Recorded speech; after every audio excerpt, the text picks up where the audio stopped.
Hello मित्रों, आज का टॉपिक है impulse and impulsive force. Impulse क्या होता है, मैंने पिछले वीडियो में बताया था कि इम्पल्स क्या होता है। इम्पल्स जो होता है उसको आई से डिनोट करते हैं और ये होता क्या है, force upon short time period. जब कोई ऑब्जेक्ट पर जो है कोई फोर्स बहुत ही शॉर्ट टाइम के लिए लगता है तो उस फोर्स और उस शॉर्ट टाइम पीरियड का जो मल्टीपल होता है वो इम्पल्स कहते हैं। इसको आई से डिनोट करते हैं। इसका यूनिट क्या होगा, न्यूटन सेकंड होगा। ये बात मैंने पिछले वीडियो में बताई थी जो है।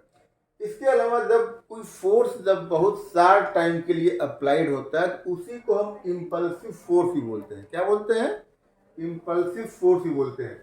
देखिए इम्पल्सिव फोर्स को अब समझा। अच्छा, ये आपका जो है पिछले वीडियो में मैंने यही बताया था जो है, ये इम्पल्स का फार्मूला आया कहाँ से।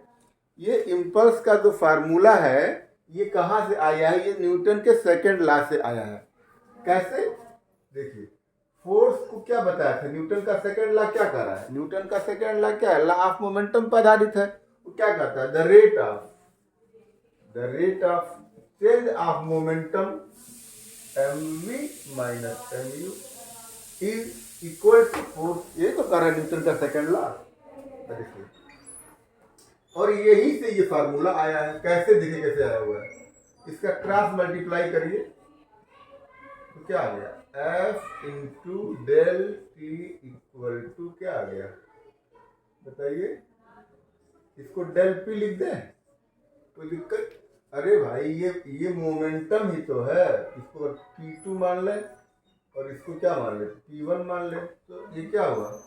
अब ये है क्या, ये क्या है, इम्पल्स है। इम्पल्स इक्वल टू क्या कर सकते हैं कि चेंज ऑफ मोमेंटम। तो मैं ये कह सकता हूं कि जो है कि change in momentum is equal to impulse. एक आपका फार्मूला ए भी बन गया आपका। अब बात मैं करने जा रहा हूं इम्पल्सिव फोर्स की।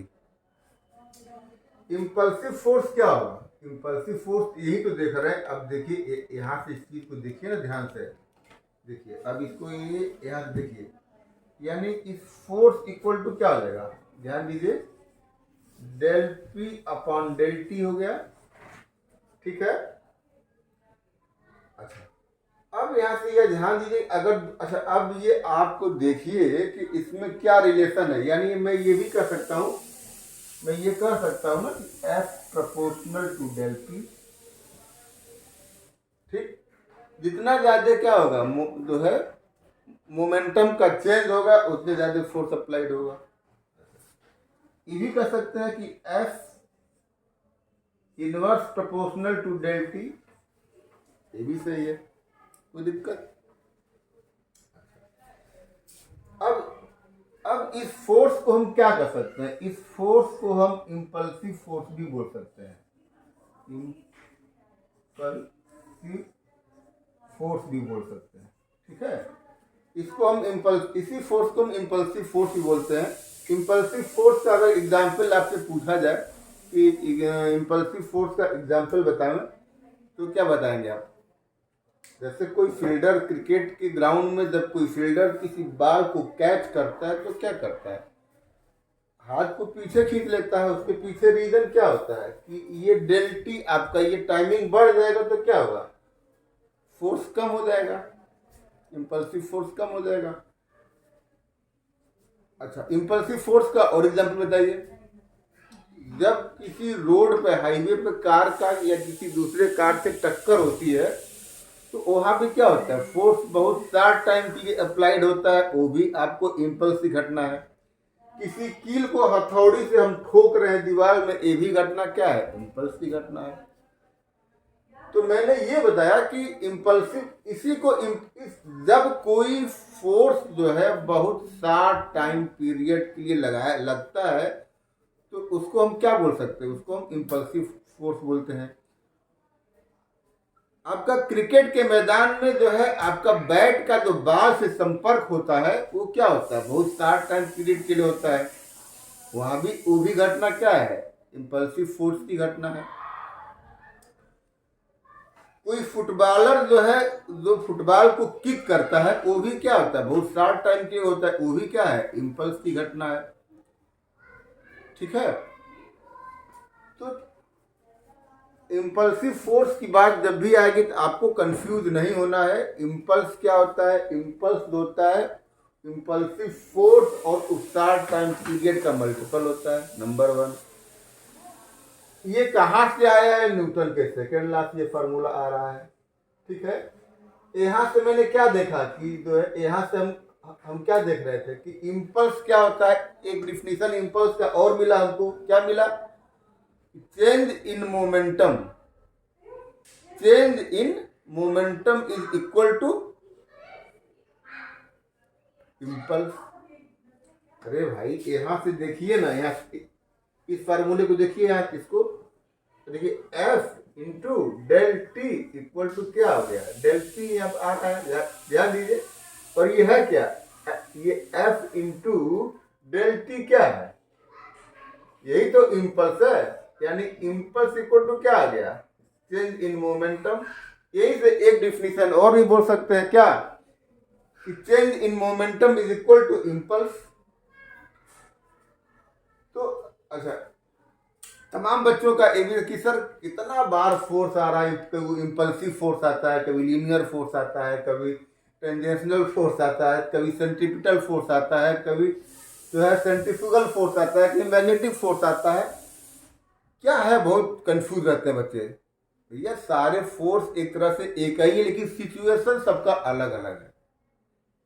ठीक है, सबका सिचुएशन अलग अलग है। देखिए ये इस फोर्स के आगे जब कोई चीज आता है तो देखिए कितना वो क्लियर कर देता है। जैसे अभी हम क्लियर कर रहे हैं आपको, जैसे इम्पल्सिव फोर्स की बात आई, मैंने क्या समझा, इम्पल्सिव फोर्स क्या होता है, जैसे हमारे दिमाग में क्या आया, आपका बैट और बॉल का संपर्क आया, और क्या आया, किसी कील को हथौड़े से मार रहे हैं, वो भी क्या है, इम्पल्सिव फोर्स की घटना है। किसी बॉल को जो है आपका कोई फुटबॉलर किक कर रहा है, ये भी इम्पल्सिव फोर्स की घटना है। ठीक है, अब देखिए लीनियर फोर्स की बात आती है। लीनियर फोर्स की बात आती है, क्या होता है भाई, हम स्ट्रेट लगा रहे हैं, क्या लगा रहे हैं, फोर्स स्ट्रेट लगा रहे हैं, एक लीनियर पोजीशन में हम लगा रहे हैं फोर्स जो है, वो भी कोई दिक्कत नहीं है। फिर आपका आ गया कि टेंजेंट फोर्स क्या होता है। टेंजेंट क्या होता है, टेंजेंट ये होता है कि ये किसी सर्कल पे जब ऐसे कोई लाइन टच करता है, इसी को टेंजेंशियल लाइन बोलते हैं। और यहाँ पर अगर कोई फोर्स लग रहा है, इसी को क्या बोलेंगे, इसी को बोलेंगे टेंजेंट फोर्स।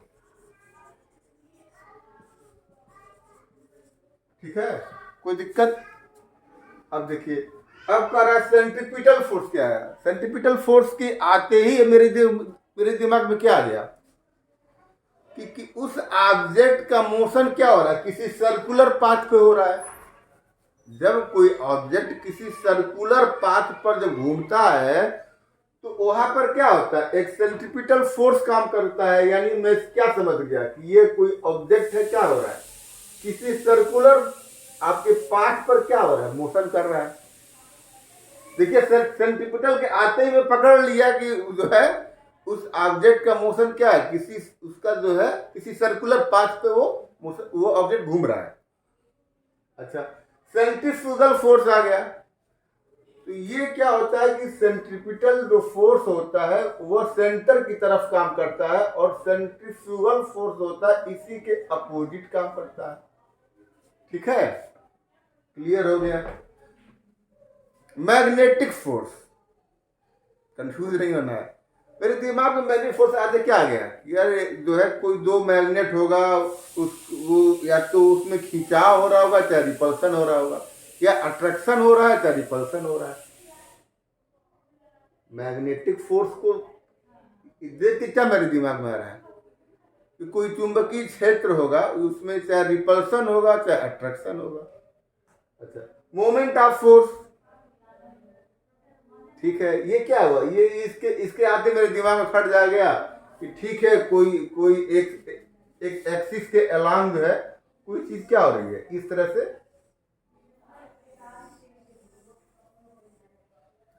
आपका क्या रोटेट हो रहा है।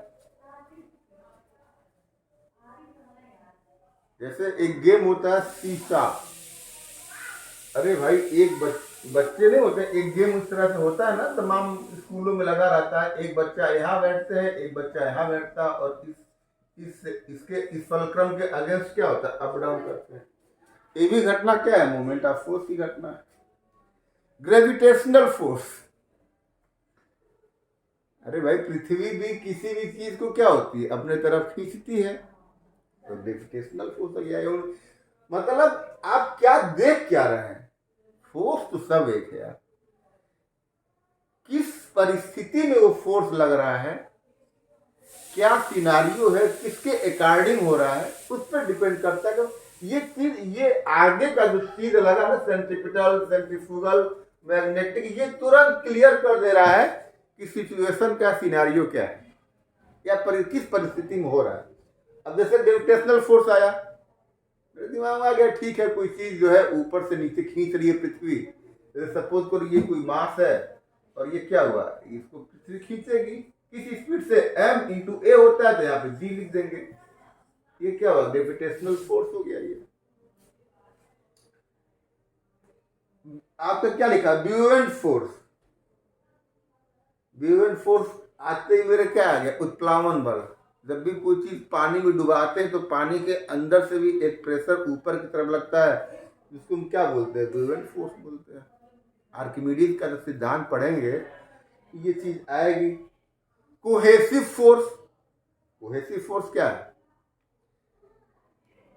इंटरमॉलिक्यूलर अट्रैक्टिव फोर्स आप पढ़े होंगे, जो है जब काइनेटिक थियरी के आधार पर जब आप जो है सॉलिड का, लिक्विड का, गैस का जब आप डिफरेंस करते हैं, तो ये चीज पढ़ाया गया होगा जो है कि जो है कोहेसिव फोर्स क्या होता है। फ्रिक्शनल फोर्स,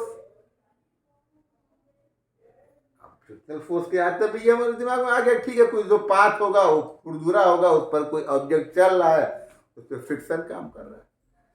तो ये आगे जो चीज लगे हुए हैं उसके वजह से क्या होता है, हम उस परिस्थिति को जान जाते हैं कि वो फोर्स किस परिस्थिति में या किस सिनारियो में ये बात की जा रही है। ये आसान हो जाता है, इसमें कहीं से भी कंफ्यूज होने की कोई आवश्यकता नहीं है।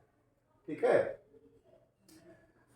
तो हमको पूरी आशा है कि impulse, impulsive force, linear force, tangent force, centripetal force, centrifugal force, magnetic force, moment of force, gravitational force, buoyant force, cohesive force, ये सारी चीजें आपको क्लियर होगी। इसमें कंफ्यूज नहीं होना। ये आगे जो चीज लगा हुआ है ना, जो है ये जैसे आपका सेंट्रीपिटल लगा, तो हम जानेंगे क्या होता है कि वो ऑब्जेक्ट क्या हो रहा है, किसी सर्कुलर पाथ पे काम मोशन कर रहा है।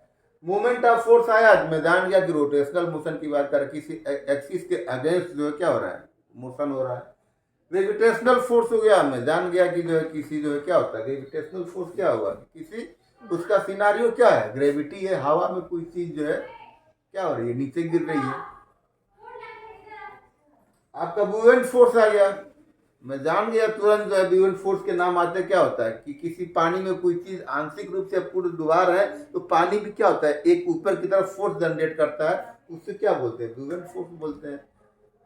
इसके पहले भी इस सिद्धांत को आर्किमिडीज ने भी मतलब बताया था। जो है कोहेसिव फोर्स की बात आ गया, तुरंत आ गया बात कि ठीक है ये बात काइनेटिक थियरी के आधार पर तो होता है। क्या होता है, ये आपका जो है किसी दो जो है एटम के बीच लगने वाला क्या होता है, ये फोर्स होता है, फोर्स, और इसको क्या बोलते हैं, इंटरमॉलिक्यूलर अट्रैक्टिव फोर्स ही बोलते हैं। तो ये चीजें आने से क्या होता है, वो हमको क्या एक सिचुएशन तुरंत आ जाता है, दिमाग में एक फिगर बन जाती है कि इस परिवेश में ये फोर्स लग रहा है। तो हमको पूरी आशा है कि इसमें आप कंफ्यूजन अब नहीं करेंगे, जो है कोई भी कंफ्यूजन की स्थिति आपकी नहीं बनेगी जो है। ठीक है, चलिए, पूरी आशा है कि आप इस चीज को अच्छे से समझे होंगे, और हमारी पूरी आशा है कि आपका जो है ये कॉन्सेप्ट क्लियर हुआ होगा। चलिए, धन्यवाद।